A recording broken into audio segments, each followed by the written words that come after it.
morning sa inyong lahat. Kumusta? Kumusta na yung araw dyan? So dito tayo ngayon sa duty. Ito yung mga ginagawa ko dito. So meron akong customer na transformer minivan, yung galing sa Japan ng mga transformer, tapos kina-convert dito pagdating sa Pilipinas. So ito yung converted niya.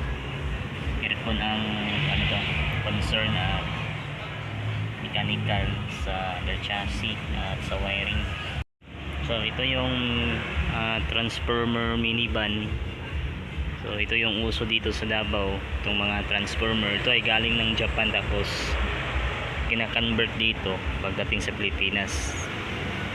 Kasi sa Japan mga 2 years lang to sa kanila, standby na to, peace out na, kaya pwede pang magamit.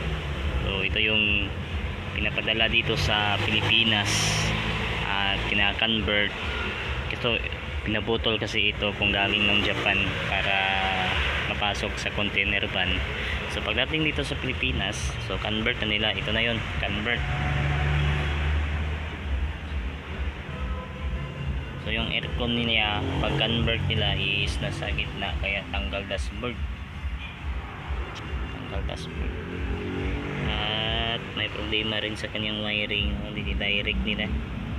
Dapat hindi direct yan kasi para hindi mag-cause ng sunog, dapat lagyan ng relay.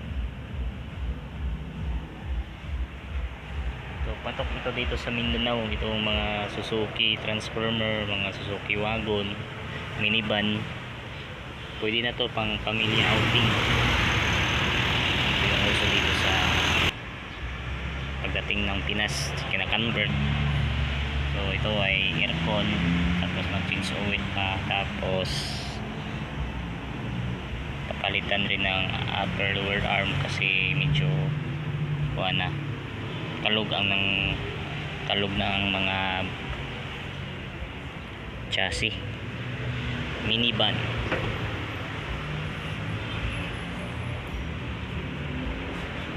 Yung dashboard niya, aircon, bazooka type, evaporator,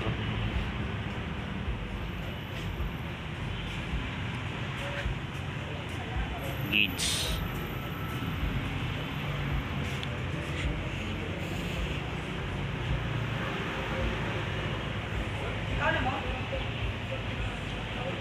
Mahuong naman diya.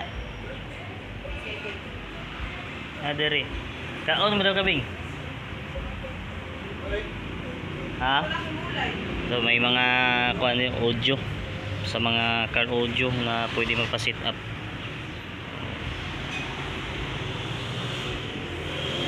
So ito yung minivan. So kina-convert dito galing ng Japan.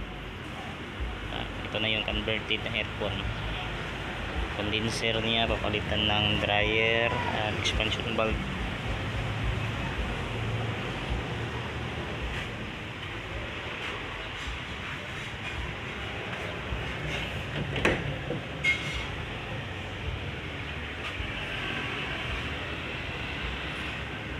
So okay na tong minivan sa family service.